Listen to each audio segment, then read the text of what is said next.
A mystery disease known as the gay plague has become an epidemic unprecedented in the history of American medicine. That today from the Center for Disease Control in Atlanta. Topping the list of likely victims are male homosexuals who have many partners and drug users who inject themselves with needles. Medical experts say the disease kills 4 out of every 10 people it strikes and that it threatens to explode in the nation's cities. Federal health officials say as many as 1 million Americans may have been infected with the AIDS virus, and more than 12,000 are expected to develop the deadly disease next year. Now, that would double the number of cases since 1981 nationwide. Here at home, the dramatic hearings concerning a child with AIDS attending school in Queens continue. The protests seem to be quieting down, but there was a lot of confusion today about a surprising statement by that child's lawyer yesterday. Barbara Laskin reports. I don't want any of you to assume that my client has AIDS. We'll come to that later. Again today, there was more doubt cast as to whether or not the plaintiff in this case has AIDS. On the witness stand, Dr. Ari Rubenstein, a renowned figure in AIDS treatment, who said he knew of no child with AIDS who had ever shown improvement after being diagnosed. This seems to contradict the findings of the city's special panel, which allowed an AIDS child to continue at school because that child had shown improvement. The doctor on the stand this afternoon said that if certain facts were correct, he would question whether the child originally ever had AIDS. To these parents who hold vigils here every day, the question is not about one AIDS child anymore, though, but about the future. A group from a parent federation representing 25 Queens schools has started to circulate this sign, and they admit the testimony has been both enlightening and troubling. Some of what I've heard, it's a little scary. It's confusing, and some of it is a little reassuring. Some of it, I think if people got the facts and understood exactly what AIDS was and the difference, then maybe it would help.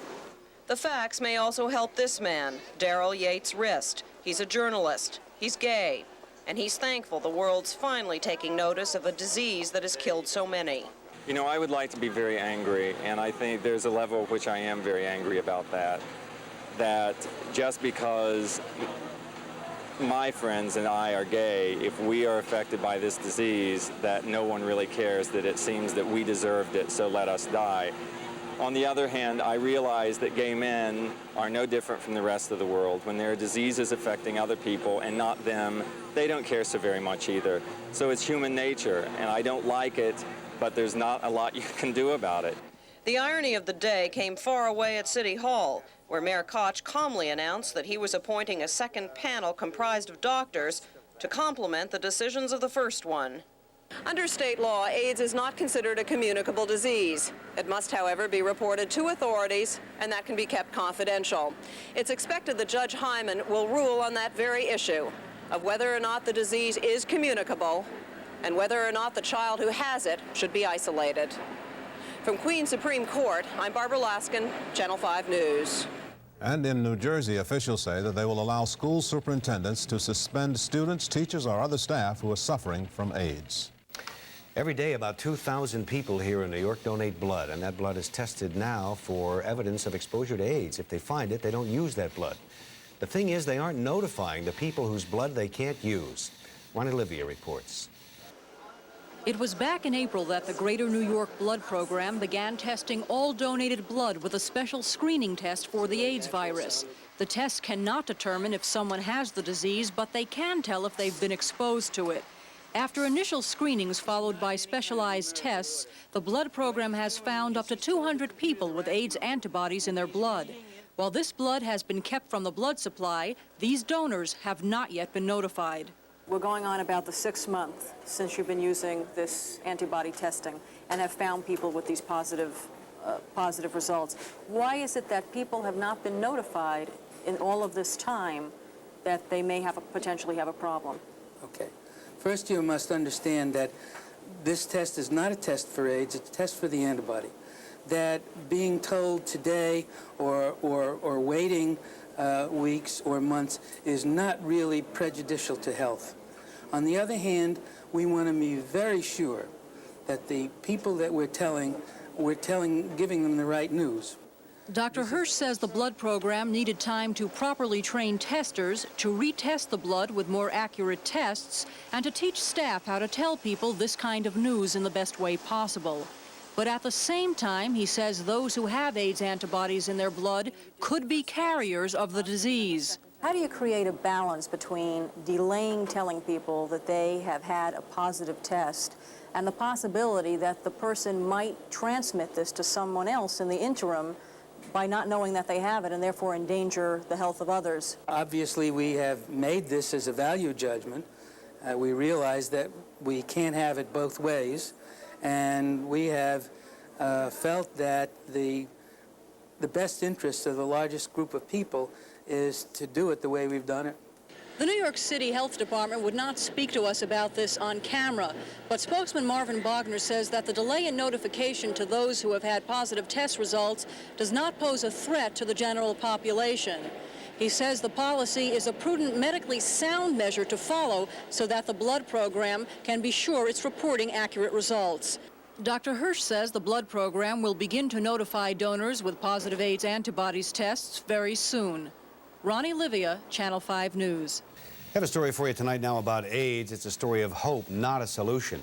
It is about a new drug that may be a step in the fight, not a cure. It alone is not the answer. Ron Claiborne reports on the work being done at New York Hospital and the drug the doctors are testing. 23 people diagnosed as having the AIDS virus but not yet showing advanced symptoms were tested with oral doses of ribavirin, a synthetic drug used for a variety of viral infections. Those studies have just been completed, and they suggest that at certain doses, one can see minimal toxicity related to the drug following oral administration, but at that dose also inhibit the multiplication of the virus and restore, in part, immune function.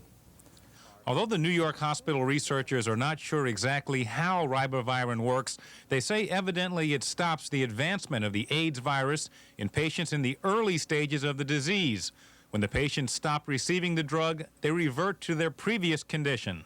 When those tests were repeated 20 weeks after therapy was stopped, which was only 2 weeks, they had reverted back to their pre-treatment levels, again suggesting that long-term maintenance therapy will be required probably for the control of the multiplication of the virus. Ribavirin is not available to the public. It is one of several drugs approved by the U.S. Food and Drug Administration for testing for effectiveness in fighting the AIDS virus. The AIDS virus in its most virulent form destroys the body's immune system. New York hospital researchers say in addition to the positive preliminary results, ribavirin has the advantage of being orally administered, while others like HPA-23 are only useful when injected.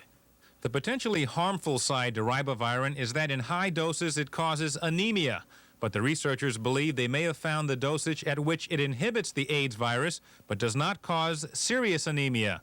With an estimated 1 million Americans carrying the AIDS virus, the researchers say ribavirin could turn out to be an effective weapon in preventing people from contracting the full disease and transmitting it. Is this what you would consider a significant breakthrough at this point, although it's preliminary? I like to use the word cautious optimism. I think that we have a drug that can be given orally, that we know the levels and the concentrations that will inhibit the virus. We know its toxicity, and we feel very confident that if we progress forward with these kinds of trials, that indeed maybe this drug will be useful in AIDS. The next step will be to try and confirm the preliminary findings by performing tests on 150 asymptomatic pre-AIDS patients throughout the country. If those results are corroborated, the next stage would be to test symptomatic pre-AIDS patients and eventually patients with the full-blown disease. From New York Hospital, Ron Claiborne, Channel 5 News. And we checked tonight to see what the Food and Drug Administration had to say about ribavirin. They told us that, yes, it's being tested. So are some other ones with their approval. They would not say a word about how effective it might be, other than to say that as of yet, no drug has been found that is pronounced effective in combating AIDS. The problem of adequate care for AIDS patients is the subject of a plan by the State Department of Health. It will designate certain hospitals AIDS hospitals, which will provide comprehensive treatment. They'll be compensated by the state. The first hospitals will be here in New York City, with no facilities named as yet. Good evening, I'm Coran Mahalik. Maury is off tonight. Veronica Prego is a doctor. She knows all about the horror of AIDS, and she knows the virus will eventually kill her. Prego claims she got AIDS from an infected needle while working at a city hospital. She is suing for millions in damages. Opening arguments began today in Brooklyn. Steve Dunlop reports.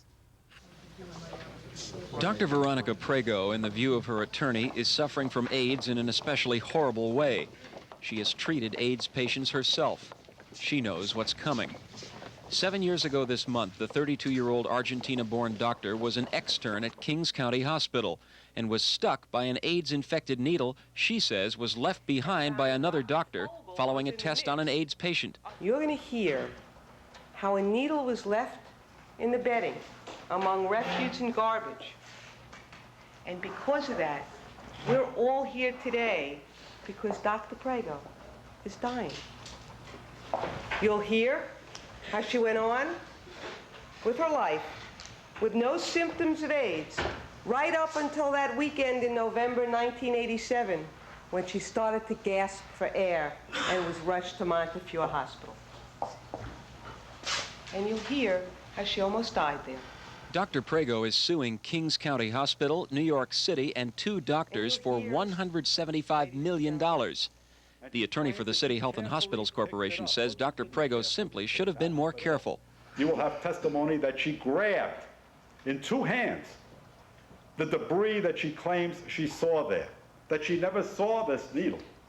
She understood the man had AIDS. She understood that it was infectious. And she is grabbing. She uses the words grab. I'm not using them. You'll hear it from the testimony that in this case, that she's grabbing and she gets stuck. Well, is that a careful way? Now, do we have to train somebody not to grab? Dr. Prego was seen taking medication shortly before the lunch break. Her attorney later said it was the anti-AIDS drug AZT. She left the courtroom looking pale and tired and did not return for the afternoon session, but she is expected to testify later this week. Whether a hospital is liable when an employee is infected with AIDS on the job has been a gray area in the law for years. Those involved with this case say it's the first of its kind in the world. So doctors, nurses, and hospitals will be watching it very closely. In Brooklyn, Steve Dunlop, Fox News, Channel 5.